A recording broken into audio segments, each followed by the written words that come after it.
what are we doing? Well, you see, that's the important thing, is we let our left brain get into the act and say, what are we doing? We let our intellect, not just our imagination, but our intellect get in and say, what are we doing? Well, we finally got around to thinking we have a pretty good way of defining, of stating what we're doing.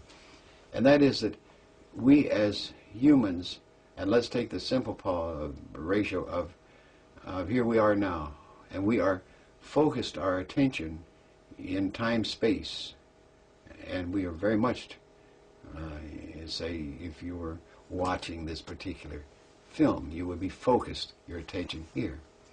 And that is that type of phasing. We are in phase with time-space. Now, if you don't look away from the TV or something and are thinking about what you will do tomorrow morning when you get up, you are a little bit out of phase because you're not concerned with this here now. You are thinking and doing nothing but thinking. And when you do that, then you're a little bit out of phase with time-space. So you can get the patterns of phase relationships. You're still here, and your consciousness is not only here in your physical self, but you're a little bit out of phase. And as you do this a little bit more, you get beyond inattention. You have what we call daydreams. So you are focused very much in your mind here, but your body's here, and you know your body's here, and you know you're still in time-space. And so there is a phase relationship. Say 60% of you is still in your physical consciousness, and 40%'s over here daydreaming somewhere. And if you move it a little bit more, you get into such things as out-of-control phasing that are caused by alcohol, for example, and you're drunk, or drugs, and you're all on some drug high. And it's all uncontrolled, though. It's tremendously uncontrolled. And you can't start it, stop it, but you're out of control, but you're out of phase. So you are perceiving two things at once, the out-of-control stuff here, and you have physical matter. And there begins the other very serious question, is that the person who has dementia or some form of psychosis is in a dual phase relationship and cannot differentiate between the time-space physical phasing and this other that he perceived. So he sees little men and he hears voices and all kinds of things that are coming to him from this other phase relationship, and he can't explain. And so he tries to mix the two to the degree that they are both the same thing when they're really not the same thing. So he goes into a mental hospital, or they give him drugs like beta blockers to stop this other phasing. So if you think of that moving onward out through there, you can see what I mean by phasing. I can probably say, take a piece of paper and say, this, for example, is a phase relationship, and that's totally focused. Can you see it on the camera there? That's pretty good, isn't it? You don't have to focus it tight, but just get the angle. Now, as I turn this is moving slightly out of phase. So you have difficulty seeing the print more and more until this way it's very narrow. You could not even define what that is. It's just a line there. And if you're trying to read this, you're having great difficulty because you can't even see it at all now. Now you're seeing another type of something. You're seeing not this, but something else. So you're completely out of phase with time-space. So it's that type of thing. These are ratios, and everything is ratio in terms of consciousness. The interesting part, of course, is that we have certain fascinating things, and that is that when there comes a point we all face, there are certain things like death and taxes we always have to face. Well, one of them we have is facing physical death, and that means that this tuning device that we have called a physical body doesn't work anymore. So we have to phase out of it, and we're completely out of phase, and this doesn't work, so we are totally there again. Our consciousness is not dependent upon this. It's over there, and being over there is again a reality. And this is the thing that you begin to understand the more you get into this, that there is other realities which this mind that we have, this human state, can be conscious over in these other areas. And you can learn and do this long before you're forced to drop this physical body and go on. You can go play there. What Have a is lot of fun. what is the Yes. significance, Bob, of this ability that you've proven that we have to contact these other realities or other phases? I think the most important thing, first of all, is to understand these ratios, so that we can begin to, just like we do with all of our physical sciences, classify plants, biological sciences, begin to classify these other states of consciousness as to what they really are and explore them. Why do that? The first and foremost thing certainly comes out that we around here have long gotten to the stage that we know we are more than our physical body. What does that mean? That means that it doesn't make any difference what you do here, whatever you do. And this is contrary to a lot of belief systems, no doubt about that. But whatever you do, your performance, your behavior here, doesn't mean whether you're going to exist or non-exist after you die physically. You can be a wonderful saint, or you can be the cruelest person you can think of, but you're still going to survive physical death. That's an automatic thing. And this process lets you begin to know that. Not believe it, but know it. And there's a great difference between believing and knowing, a huge difference. You can listen to me and say, I believe you. But if I give you the tools so that you can find this out and say, oh yes, now I know it, think of the wonderful freedom that it would give you to know that you survived death. Not believe it, but know it. Look how that would affect your life, that if you know that you survived physical death. This is one of the things that's very common in the use of Hemisync. Eventually, people get to that knowing stage. They know that they survived physical death. It's great stuff. Because that lets you play here, that lets you live that much more fully, simply because that thing that's controlled you so much in your life, the fear of death, no longer exists. Bob, given what you've been saying, what is the purpose of our playing here? What are we here for? Well, that's absurdly easy. And I say absurd because it's so apparent once you begin to look at it with what I call a different overview, from another perspective. Look at it. It's best described as you come here as a vortex of energy, and I might add as an alien to this Earth life system. You don't belong here, so you try to change it. Humans try to change it. They don't like the way trees are planted, so they plant them in rows when this system says do it this way, and they want a nice tree. That's typical of humankind. But why do we come to this thing we call the Earth and live on Earth and be human? Very, very fascinating but obvious answer. And the more you look at it, the more obvious it becomes to you. And that is that you came here to learn. Now, what did you come to learn? These are nice, neat questions. What did you come to learn? You came to learn a measurement system. This is a system of opposites, of polarities. And we quickly give them labels like positive and negative, good, bad, these kinds of things. We learn this measurement system, very important. We learn it, the system of measurement. And a great system of measurement that we learn is pain, pleasure. And we know, how in the world could you know pleasure if you didn't know pain? The most boring thing that you could do is have a very even life with no pain or no pleasure. You couldn't stand it. You've got to have these, and we search for those pain and pleasure things. We go out of our way to do it. So if you think in terms of the whole concept of living here to learn measurements, now that's the first. The second is very interesting, is that you learn to manipulate energy. I move my arms like this, my hands, I move my eyes and so on. I'm manipulating energy to do that. That's a use of 5 or 6 types of energy that let me move my arm. And we learn these very automatically. And I can tell you from deep personal experience that that simple ability that we take so much for granted of learning to manipulate energy is incredibly valuable in other energy systems.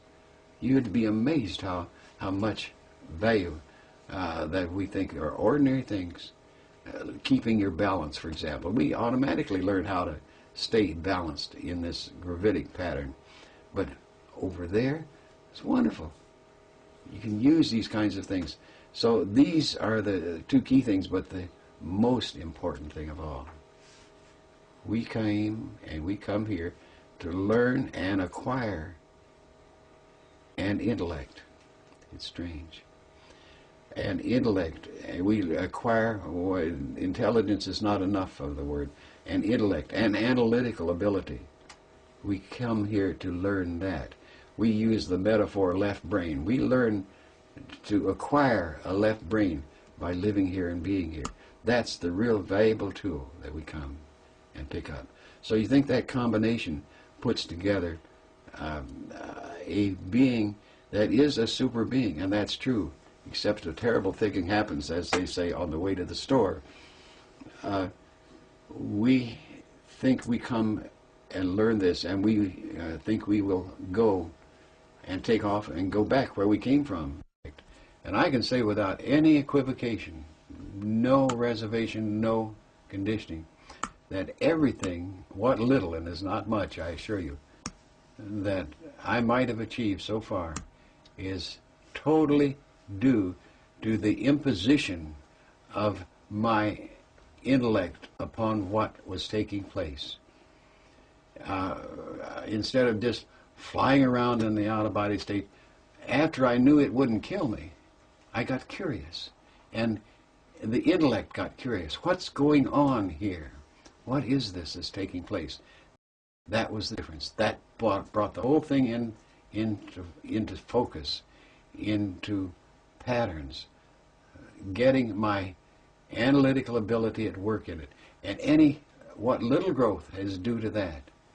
Now, the funny thing is, so now we gather all these things. We gather intellect, our measurement, knowledge, our application of energy, and we're all, as I like to put it, going home with all this bag full of goodies, as it were, to take home and show the local boys how much you've learned and what you can do. The only problem is that when we do this, we forget something that happens, as again on the way to the store, that we don't expect. What's that? Well, if you know about it, then you can have fun. It's where you don't know about it is where it gets dangerous. And that is that we become addicted to being human. And so after we exit this particular life sojourn, we're saying instead of going home and what I call having escape velocity to go home, something has happened in living that life. We've picked up a load factor. There was friction along the way, and that represents it. So instead of moving out and having escape velocity, we start turning along that, and it's our decision, no one else's. That's the important thing. Our decision. We say, well, I think I'll go back just once more. And this next time, I think I'll be a male instead of a female. That ought to be more fun. Just once more, and then I'll go home. So what happens is, instead of moving this way, we loop around and go back being a human again, and go back and have another human experience, another lifetime. And we come out again, and we're already this time. But this time we've had even a greater load factor, don't you see? We've slowed up a little more. We haven't got the speed that we did. We have a greater load, and so we're now in orbit, and we have a decaying orbit, because when we come up around the orbit like this, instead of going on, we say, oh, I got to go back, because I've never seen Paris, and I'd like to go to Paris for once in my life, and I'd like to just go there. So whole purpose to go back and live again so that I can go to Paris. And I've heard so much about Paris, I want to go to Paris. So I'll go and live again so I can go to Paris. And as you can see, each time you pick up in each succeeding lifetime a greater load factor, so that as you go through this, your orbit decays more and more as you go through this, living these successive lives until you get locked in tighter and tighter and tighter, till you are locked in being human so tight that you forget where you came from. You've lost all of the desire to even depart and go home. You've lost it all. Because this is so overwhelmingly addictive that you can't think of anything else but this time, space, physical matter, all the things that take place in there. And no matter how hard you try, you can't get away from it. And the reason being, there's no law. But when you, quote, die, and instead of going home, you make the decision. There's no law that says you have to stay here. You are the one who says, I gotta go back. I didn't eat enough steaks. I didn't have enough strawberries. I didn't have enough children. All these kinds of things. Or I didn't have enough sex. Which is anyway, that's how we lock in as being human. In so doing this, now the next trick is, well, what happens? Well, why don't we recognize this more and more? Because we are so deeply addicted. So we develop an excuse, which you call belief systems, to rationalize this process. But it's all done in this local traffic human terms. This is the difference. As a result, somewhere along the way, you begin to find cracks in the belief system. You begin to find reasons that don't work quite well. That's the analytical thing coming into it. It says, hey, wait a minute, something wrong here. This doesn't work out. 2 and 2 makes 6. No, wrong. Try again. You begin to find out that there are some holes in the cracks, and that's when you begin to regrow and begin to, so that successively you begin to start on your way out again, and you begin to have a higher and higher orbit as you learn more, and in these successive lives, till finally you got escape velocity, and then you do go home. And that's what it's all about. Bob, are these very provocative ideas the result of your own analytical human mind, or is this information that has come from some source outside of your human mind? Well, that's an interesting question. I would say probably, I can't give you, I'm prone to make percentiles, and I don't know if I can give you an appropriate percentile. It is a combination. Obviously, through the years, I've developed a lot of non-human friends. This one non-human friend, we got into the discussion of goals, and he said, I said, it's not true. Yeah, I don't know whether it's a he or a she, so I developed a term, he-she. So he-she said, well, perhaps our goals are different. And I, in turn, said, well, I wouldn't think so. And he says, well, he-she says, well, what is your goal? And I, thinking to be very noble and very spiritual, I said, well, my goals are dedicated to serving humankind. That's what I want to do. And she said, yes, that's a very noble goal, but there are other goals. And with that, I tried to find out. He says, well, there are other goals. That was a nice bait, a lure. And that got me curious and say, well, what other goals would there be? I thought that was a very noble goal. And this great enlightenment came to me months later, years, who can tell, that there was another goal, and that goal is the one I was just perceiving, to go home. And I thought, what a wonderful idea it would be to go home. And to be the local boy who made good and goes back to his hometown with all the medals on his chest and his pockets full of gold and all these bags of tricks, and go down the main street of the town, and everybody will say, oh, here he is, our hero's back. All this, typical go home type of thing. And so I had been home twice and had to be dragged back, kicking and screaming, as it were, from going home, because that was not what I was supposed to do. So I knew what home was and symbolized to me. And so I knew the goal was to go home. I knew what home was like, where I came from. And so my great joy was to prepare, to build, to go home. Oh, this is great, wonderful. I had the goal, and for years I had that goal of going home, gathering all this, everything I could gather that would be useful to have fun and teach people, do all sorts of things at home. As a result, I in turn thought, well, for a long time, and this was, maybe 5 or 6 years ago, something like that,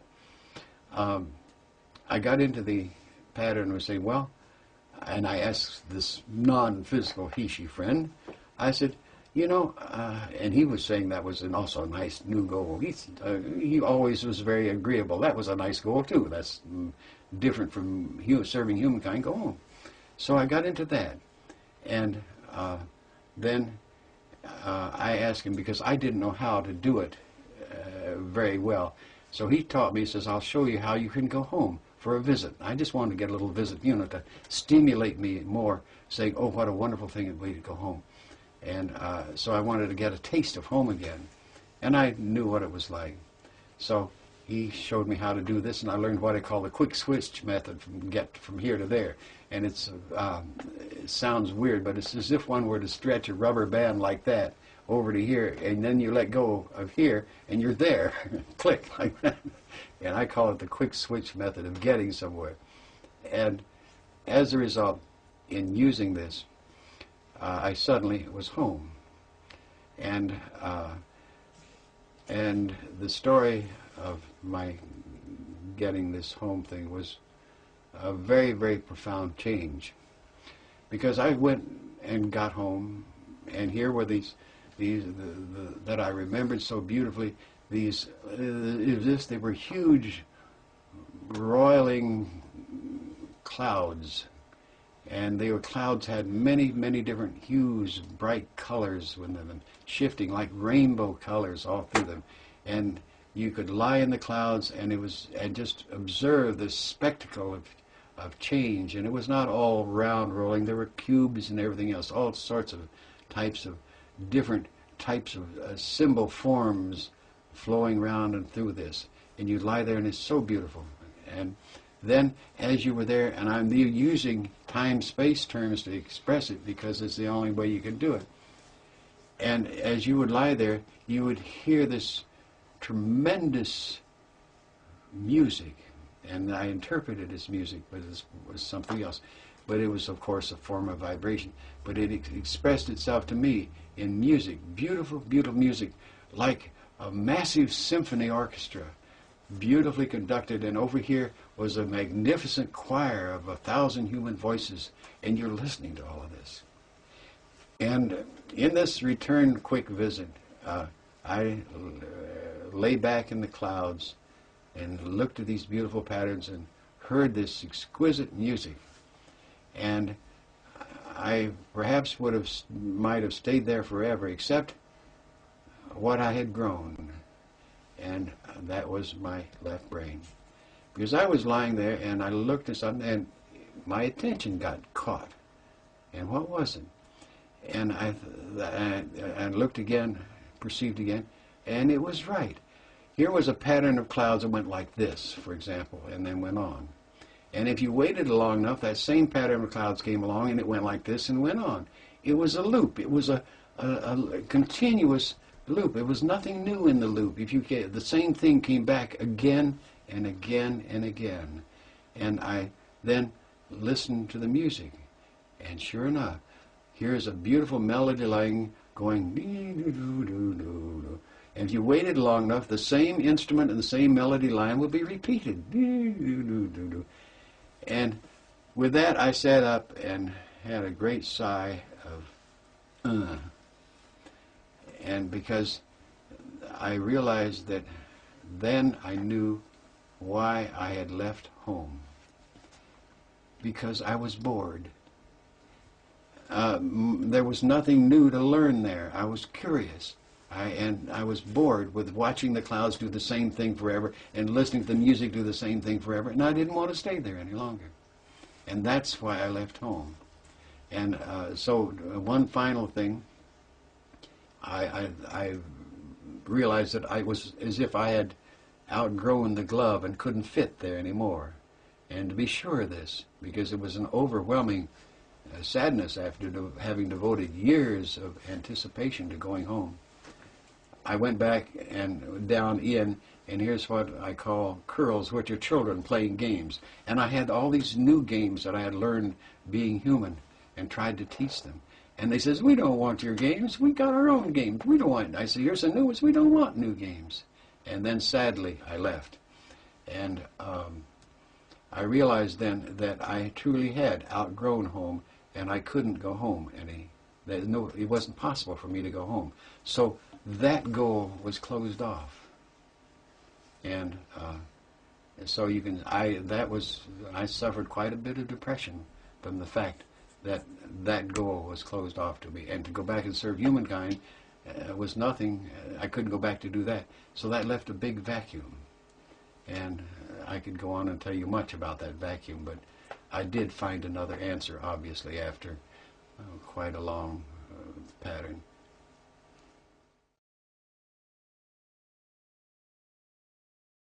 Bob, will you tell us what this new goal is?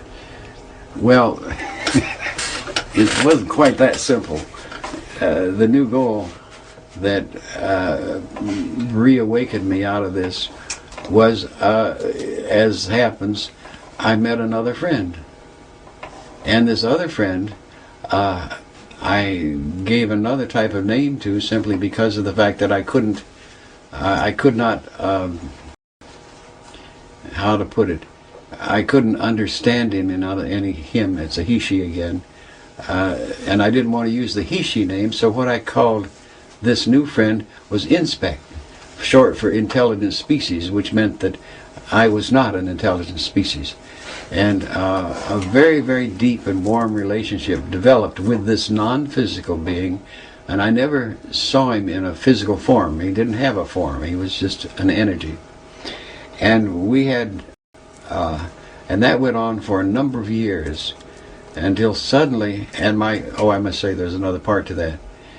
And I asked where his home was. And he said, would you like to go on the way to my home? And I will show you. And I said, oh my, yes, please, please. And so he did. And that became my new goal, was to become an Inspect.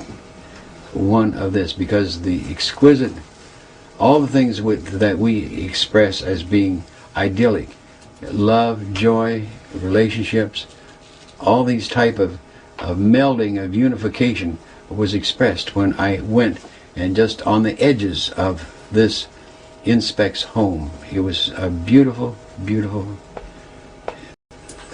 goal to be that. And that became my goal, was to grow and be an Inspect. And my plans all shifted to go to that state of being. And this Inspect gave me so many different beautiful things, such as escorting me into the future to see my last time around as being human, this kind of thing. Until one day, one night, one afternoon, I've forgotten exactly when, the Inspect in our particular meeting place, which was outside of time and space, said to me, this is our last meeting. And I uttered a great shock. Why? And the Inspect said to me, because you are taking another path and you need to learn along that other path. And I said, well, will we see each other again? And he says, not in this form. And I said, what have I done? Have I done it? He says, no, you have done nothing wrong. It's that you have gone in another direction, and you have to learn that other direction and get back to basics before you can go any further. And in that, the Inspect winked out like that. It was gone. And I went back maybe 25 or 30 times to that meeting place, and the Inspect was never there. He had really disappeared. So that occasioned another depression, but it did trigger my left brain intellect, don't you see? That was the point. It triggered my left brain intellect to say, basics, what's meant by basics? And I started tracking down the basics of what I had missed. Apparently I'd missed something very, very important. And so it's needless to go through all the searching I trying to find what I had missed, the basic. And I went through the humans, and that was a learning procedure. It took a long time to do. Until finally I came upon this one thing, and that made the change. And that one thing was that many years ago, about perhaps if we go into time, I will say in somewhere in the 60s, because of this consciousness, this I, this mind, didn't know what to do with this out-of-body activity, had no idea what to do with it. So what I did is I used a phrase, a term, an idea that we have as humans, that we have a total self. I don't like the word soul because it doesn't seem to fit. So I thought, I don't know what to do with this. To keep conducting experiments and going from Virginia to California was ridiculous. And how many times can you go to Mars and to the outer planets? There's just more of the same. And so what I did, I finally said, wait a minute. The basic that I had missed was what I'd been riding this vehicle. In other words, I had been using this navigator and this driver, this vehicle, all these years, and I had not taken the trouble to find out who's doing the driving, or as we in America put, what's under the hood of the thing I'm driving. And so I did. I began saying, that is a basic.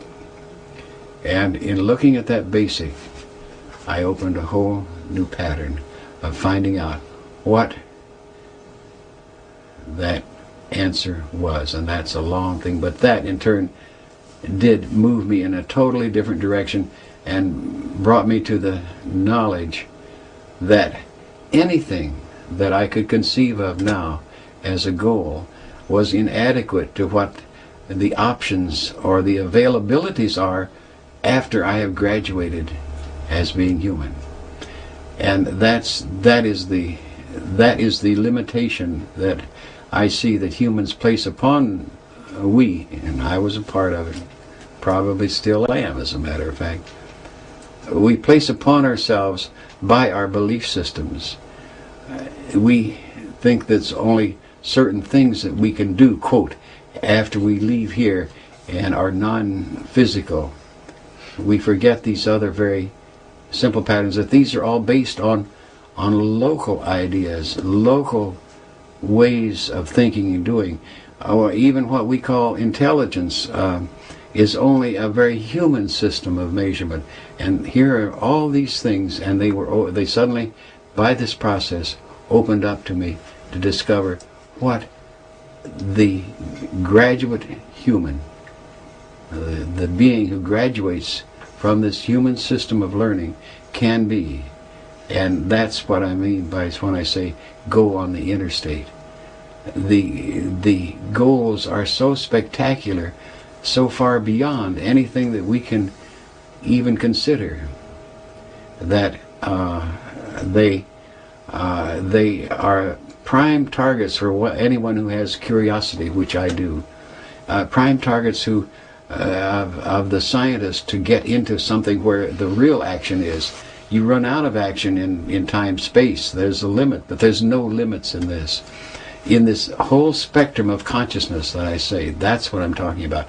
How far does it go? I don't know how far it goes, but I do know one thing, that one of the routes that you can go, and that was one of my explorations, because I went and explored all this to see these potentials. One is that one route that you can take, and you can see the source of this, and this is a lot of the humankind. We all have a yearning, and that we express it in the desire to go home. We express it in our going outward in affinity, looking for other intelligent life, looking for things out in the universe, all these kinds of things. But the real part of it is we really want to do this key thing. We're looking for something else. And what we're looking for is the thing that's built into us from the beginning.